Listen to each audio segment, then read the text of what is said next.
اس کی محبت، جس پیر سے بیعت ہوئے اس کی محبت زیادہ رکھو، کیونکہ وہ پیر تمہارا روحانی باپ ہے، اور ہر بیٹے کو حق ہے کہ اپنے باپ سے زیادہ محبت کرے، لیکن کسی بیٹے کو سماج میں بھی یہ اجازت نہیں ہے کہ وہ اپنے چچا کی توہین کرے، بے شک یہ اجازت تو نہیں دیتے نا۔ باپ سے محبت زیادہ کرنے کا حق تو ہے، لیکن کسی کی توہین کرنے کا حق یہ نہیں، یہ آپ کو گنہگار و بے ادب بنائے۔ تو اس ٹریک پہ مت جائیے، علماء کی، مشائخین کی، سب کی تعظیم کیجیے، عزت کیجیے، اور یوں ہی یادیں مناتے رہیے۔ کوشش کیجیے کہ جس سے محبت ہے آپ کو، اس کی زندگی کے پہلوؤں کا بھی مطالعہ کیجیے۔ یہ جاننا چاہیے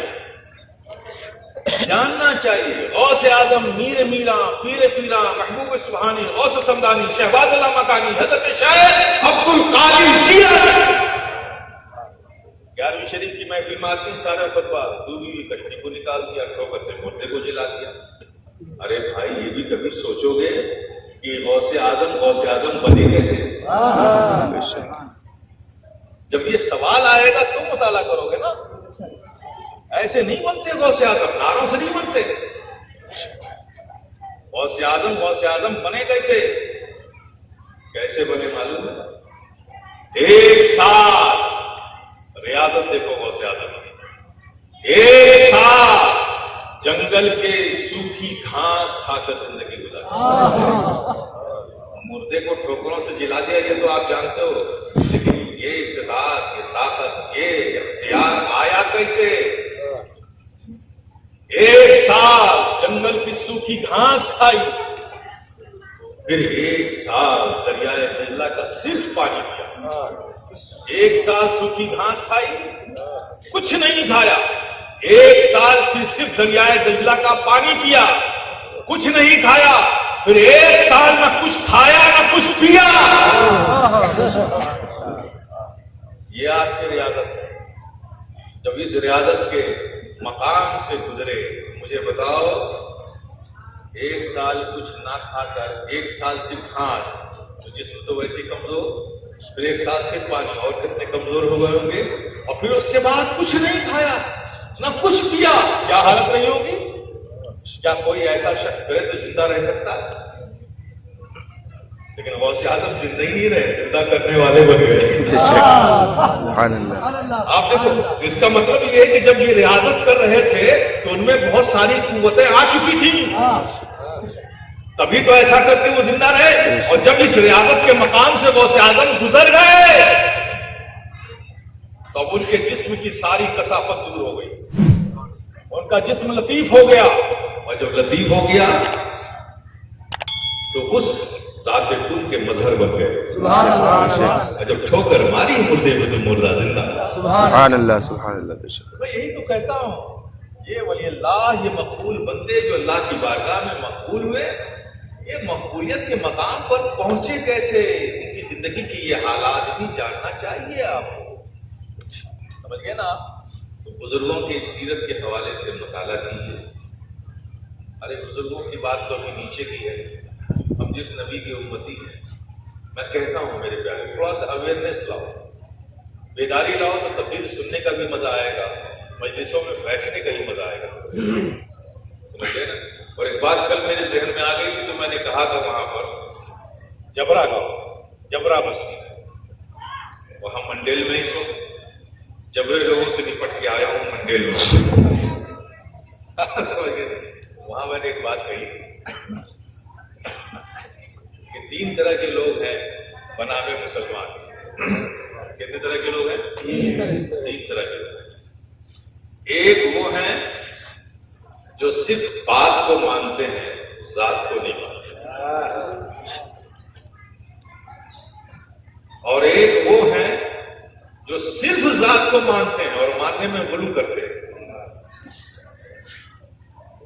تو جو صرف بات کو مانتے ہیں، ذات کو نہیں مانتے، وہ بھی گئے کام سے، اور جو صرف ذات کو مانتے ہیں اور ماننے میں غلو کرتے ہیں، وہ بھی گئے کام سے۔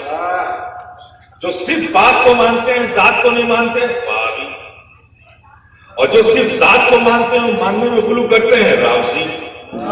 بے شک اب بچی ایک جماعت جسے اہل سنت والجماعت. اہل سنت والجماعت کسے کہتے ہیں؟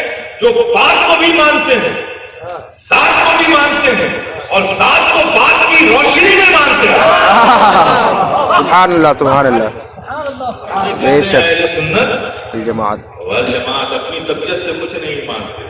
جو شریعت کہتی ہے وہ مانتے ہیں سبحان اللہ. اور پھر مانتے ہیں تو دل و جان سے مانتے ہیں. تو آپ تو اہل سنت والجماعت ہے نا. جی تو آپ کو ذات کو بھی ماننا ہے اور بات کو بھی ماننا ہے.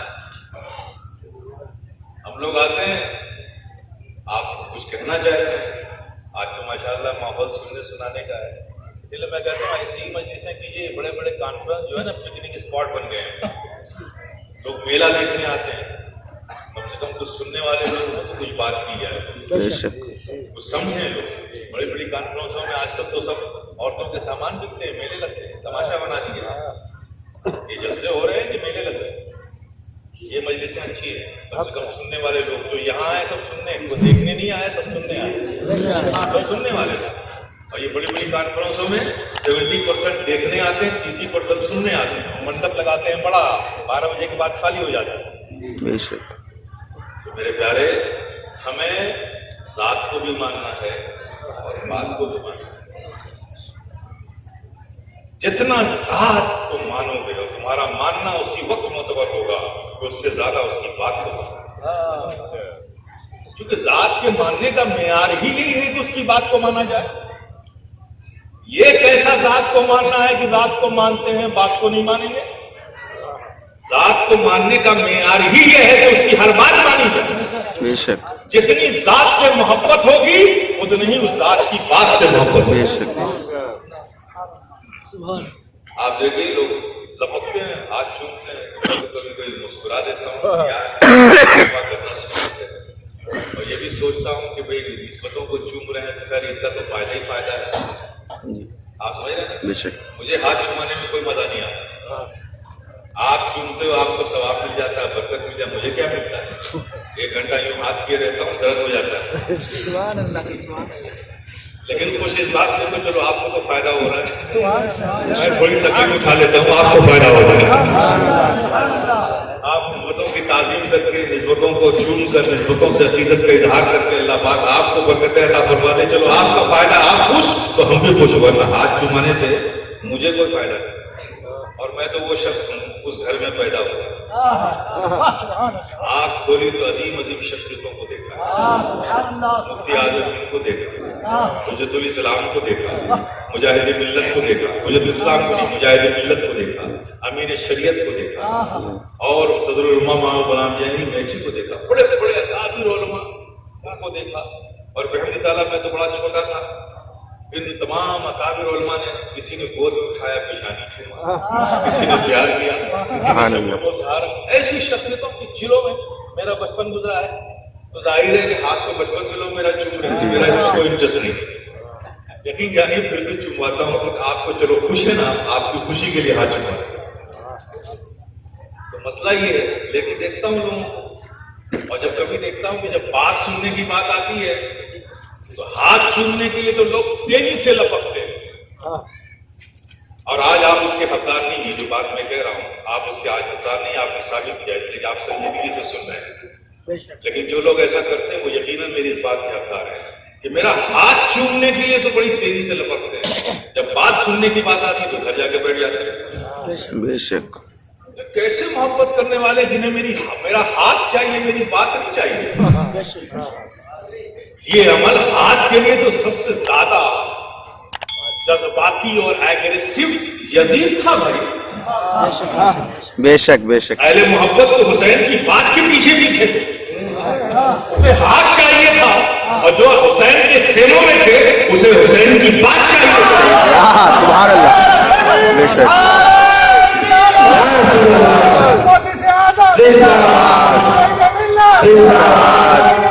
زندہ باد زندہ باد.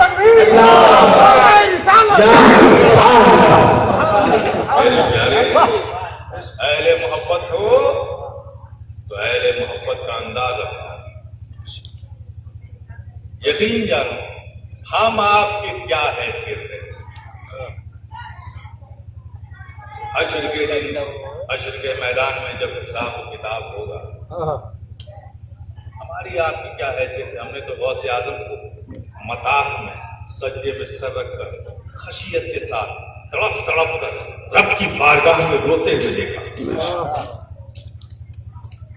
وہ غوث اعظم جو یہ فرمائے کہ بلاد اللہ ہے ملکی تحت حکمی وہ بھی نافذ فی کل حال. اللہ کے ملک سارے ملک میرے حکم کے ماتحت ہے اور وہ ہر حالت میں میرا حکم. وہ غوث اعظم مطاف میں کعبے کے سامنے سجدے میں سر رکھ کر رب کی بارگاہ میں خشیت سے تڑپ تڑپ کر رو رہے ہیں. ایسے غوث اعظم ہمارا آپ کا کیا شمار ہے. لیکن میرے پیارے یقین ہے ہم تو کمزور ہیں, ہمارے عمل کمزور ہے, ہمارا وجود کمزور ہے, ہمارے پاس کوئی سرمایہ آخرت نہیں. ارے ہماری کیا بات ہے.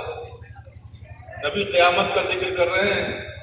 ایک صحابی پر لرزہ طاری ہو گیا, خوف کی شدت طاری ہو گئی, اور اسی خوف کے عالم میں بڑی معصومیت سے کیا انداز رہا ہوگا خدا کی قسم.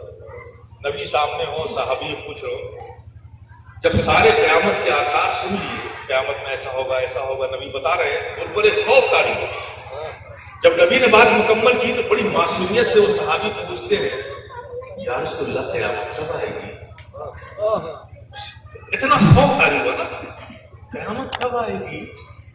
تو اللہ کے پیارے حبیب نے ان کے خوف کو, ان کی معصومیت, دونوں ملے جلے جو اثرات ان کے چہرے پر تھے اسے دیکھ کر مسکرا پڑے. فرمایا اچھا کب آئے گی, یہ جاننا چاہیے, تیاری کی ہے کیا کچھ آئے. اس کے بارے میں پوچھ رہے ہو قیامت کی, اس کی تیاری کی ہے تو سسک کر رو پڑے. صحابی ہے, نبی سامنے, سسک کر رو پڑے. یا رسول اللہ ہمارے پاس تو نہ کوئی عبادت ہے, نہ کوئی ریاضت ہے, نہ کوئی مجاہدات ہے, نہ کوئی تقویٰ ہے, کچھ نہیں ہے جو ہم خدا کے سامنے پیش کر سکیں اور اس پر یقین رکھیں کہ یہ ہمارے عمل ہماری بخشش و نجات کا ذریعہ بنے گی. لیکن ہاں یا رسول اللہ ہمارے پاس اپنا تو کچھ نہیں ہے, بس جو کچھ ہے آپ کی غلامی کے لیے. سبحان اللہ, سبحان یا رسول اللہ, زندہ آباد, اللہ اکبر, سبحان اللہ. اب سوچو وہ صحابی جس کی نظروں میں رسول کا روح زیبا ہو, سبحان اللہ, دنیا کی کون سی چیز اسے اچھی لگے گی. وہ صحابی اپنے کسی عمل کو اپنی نجات کا ذریعہ نہیں بنا رہے بلکہ نبی کی غلامی کا کو اپنا ذریعہ بنا رہے. ہم آپ کیا شمار ہیں. یقیناً میرے پیارے یہ اللہ کے پیارے حبیب صلی اللہ تعالی علیہ وسلم سے جو ہمارا تعلق ہے, قلبی, حبی, عشقی, اور پھر اللہ کے پیارے حبیب کے نائبین سے جو ہمارا تعلق ہے, اولیاء دین سے, یقیناً یہی ہمارا قیمتی اساس ہے. اس لیے بھی ہمیں یہ یاد بنانی چاہیے کہ آج جو قیمتی سرمایہ ہے ہمارے نجات کا, ہماری بخشش کا, جو کام آئے گا, کیونکہ اللہ کے پیارے حبیب فرماتے ہیں سنو جس سے جس کو محبت ہوگی اس کا حشر اسی کے ساتھ ہوگا. سبحان اللہ, اسی کے ساتھ ہوگا. تو ہم تو اعلان کرتے ہیں اہل سنت والجماعت ہمیں محبت ہے. میر پیرا, پیر پیرا, غوث سمدانی, محبوب سبحانی, شہباز علامتانی, حضرت شیخ عبد القادر جیلانی سے ہمارا حشر انشاءاللہ مولا تعالیٰ کے ساتھ انشاءاللہ, انشاءاللہ, انشاءاللہ. یہی ہے. یہ محبتیں ہماری نسلوں میں ٹرانسفر ہوتی ہے. اس لیے یہ ہمارے صرف ذوق و شوق و اظہار محبت کا ذریعہ نہیں. یہ محفلیں, یہ محفلیں ہماری ضرورت ہیں تاکہ ان یادوں کی محفلوں کا انعقاد ہم کرتے رہیں, اور اولیاء اکرام سے جو محبتیں ہم میں ہیں ہمارے بچے بھی سن کر ان کے سینوں میں یہ محبتیں پیدا ہوتی رہیں تاکہ ان کا بھی حشر ان اللہ کے محبوب کے ساتھ